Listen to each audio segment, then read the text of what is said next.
Okay, well, as y'all can see, we've been doing a lot of work around here and everything. And last Sunday, we had a work day.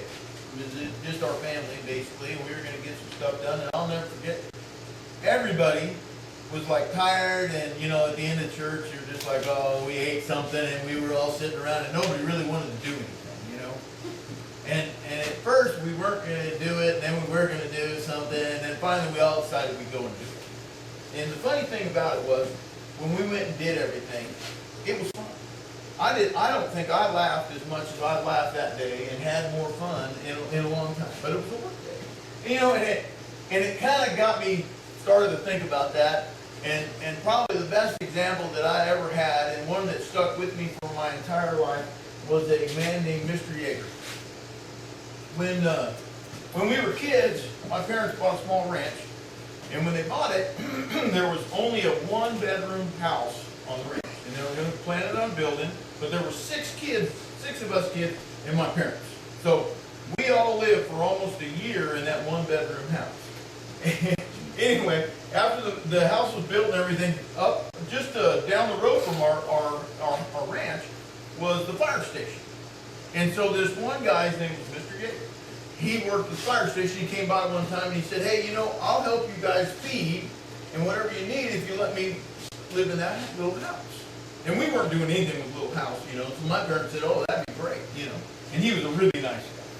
But I'll never forget it. It didn't matter what we were doing, and we were always doing something with Mr. Yeager. It didn't matter what, if we were digging ditches or hauling manure or going out shooting, it was all just as fun. And we all laughed and had a great time. And I'll never forget that because that lasted my entire life. But the funny thing about that is, I didn't use it. I remembered it, and I remembered him, but I never thought about actually being like Mr. Yeager. You know, and it was years later. Well, I don't even know how many years later. Probably about 20 years ago or 25 years ago, I had a couple of friends, and I'll never forget it. The time that I really started to think about Mr. Yeager and why God put him in my life. These two guys, they were really good friends.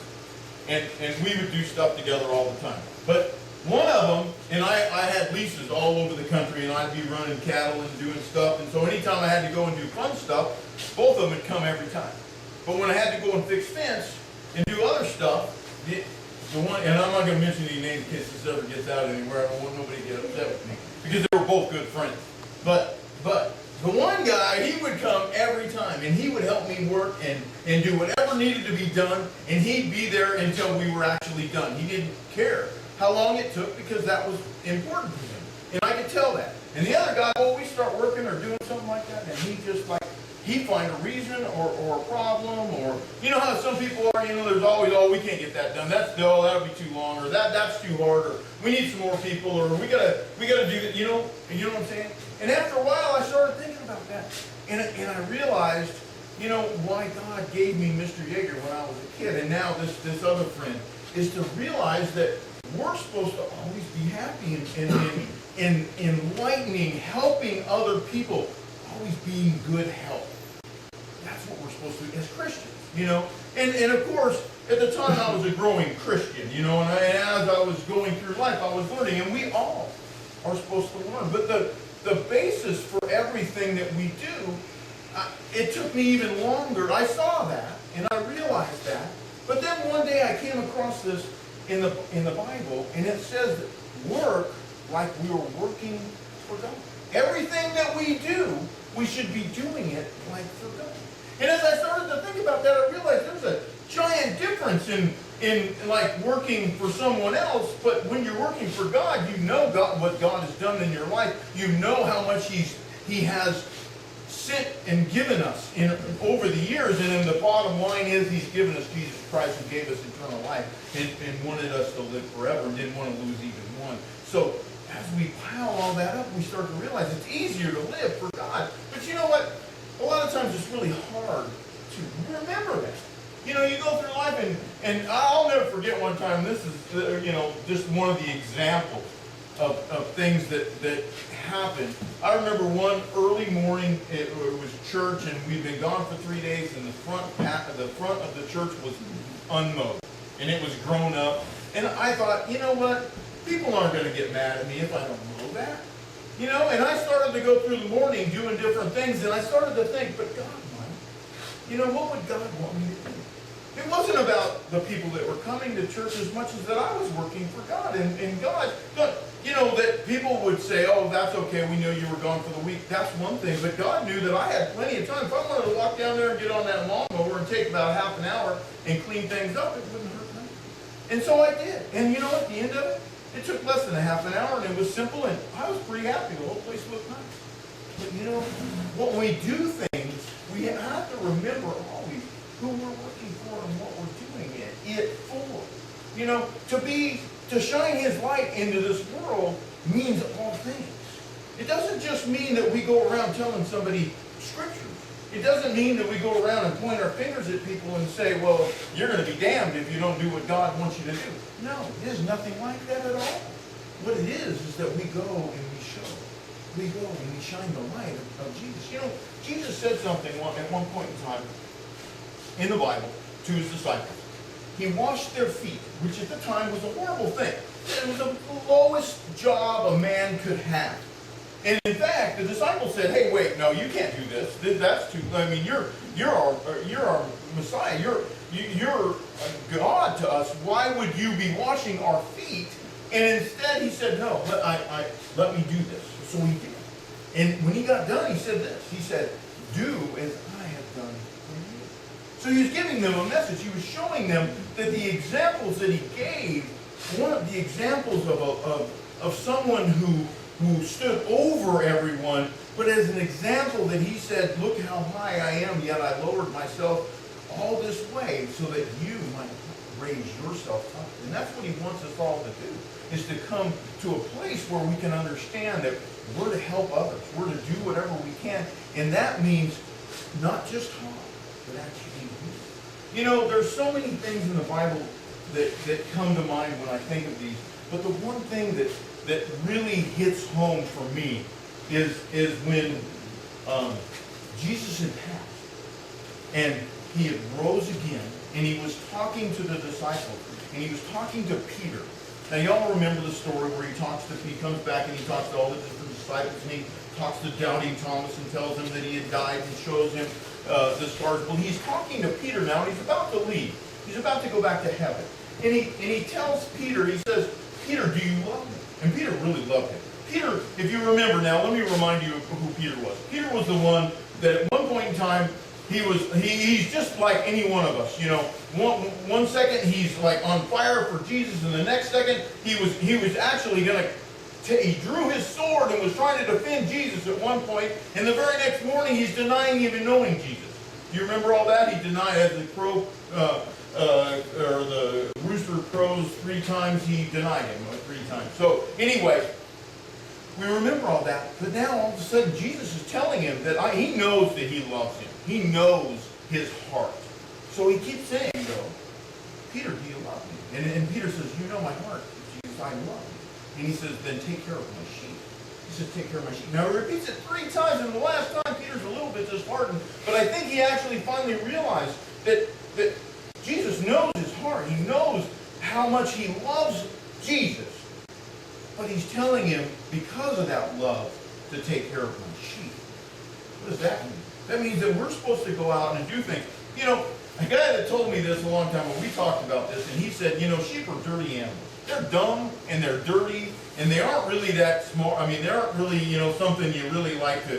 And the guy that was telling me this didn't have to tell me very much of it, because at one point in time when I was in college, I worked on a ranch, and they had like 20 or 30 sheep on this ranch. They had a bunch of cattle, and they had 20 or 30 sheep, and I'll never forget those sheep because they were a pain.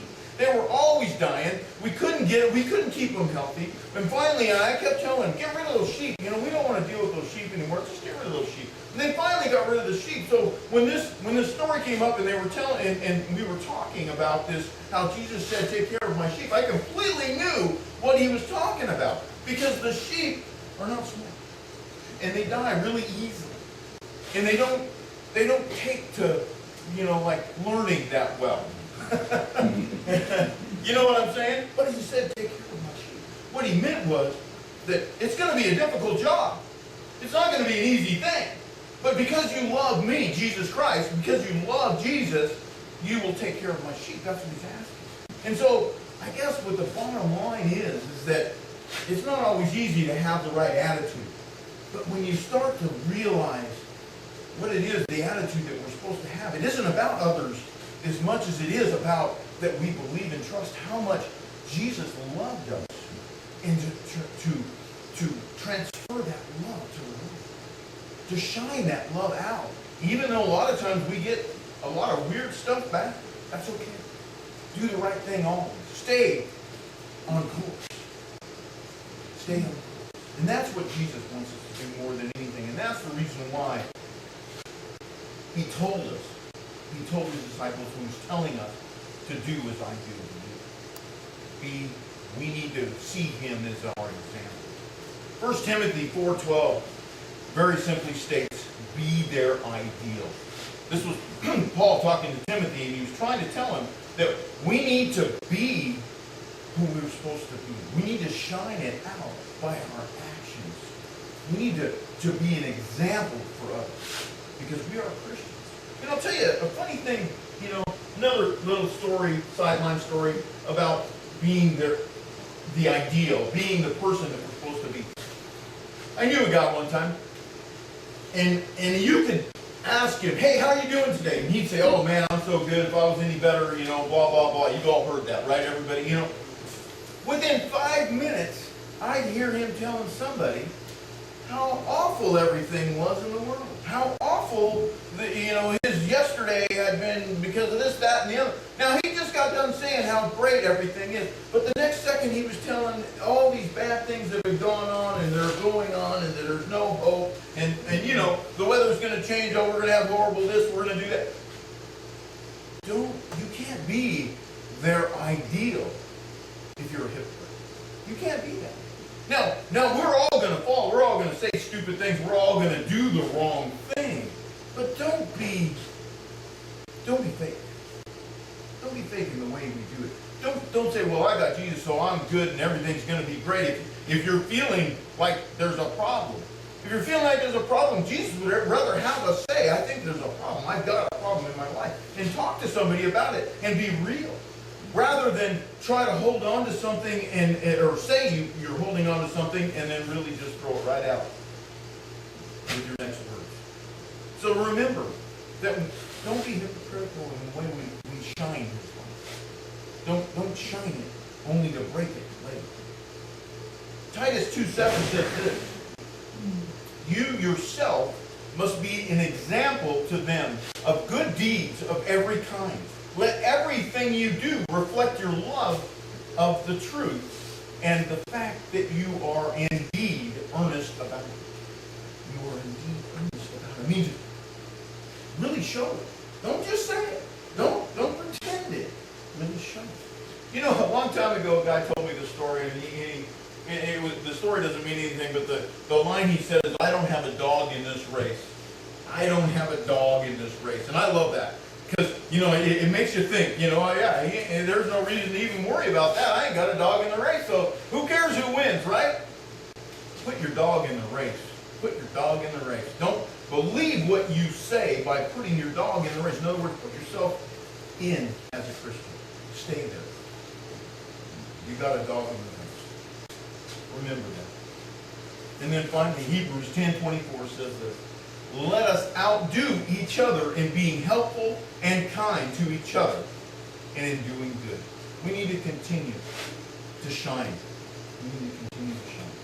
We need to get through the darkness because we're the only lights left. We're light bearers. That's what Jesus said. We can be light bearers. In other words, we can shine out His light by being examples of who He was, who He is, and who He will always be. And that is love. So our greatest aim should always be love. Our greatest aim should always be doing the right thing. Even though a lot of times the wrong thing comes in. Right now, the day and age that we live in, a lot of times people think, well, they're lying, so we should lie to make it like equal or whatever. No, that just brings us down into the dump that they're in. Don't ever lie to make up for something that they've done. Tell the truth, and the truth will stand on its own. The truth is shining out God's love. And that is what we need to do in all things. And the very first start in doing anything like that is to have Christ in our hearts so that we can shine Him. And so right now I'm going to pray in the Holy Spirit. Dear Lord, I know that I can't possibly be the person that you need me to be. I can't possibly do what you need me to do until I have the strength that you give us all, only by asking. And so today I'm going to ask. I'm going to ask you into my heart, first of all, to forgive my sins, to lead, guide, and direct me in all that you have me do in this world, all the way through to the next. So others can see you in my actions. They can see the light and understand that it is no longer dark, that there is light at the end of the tunnel, and that leads to you. So help me to shine out and be the person that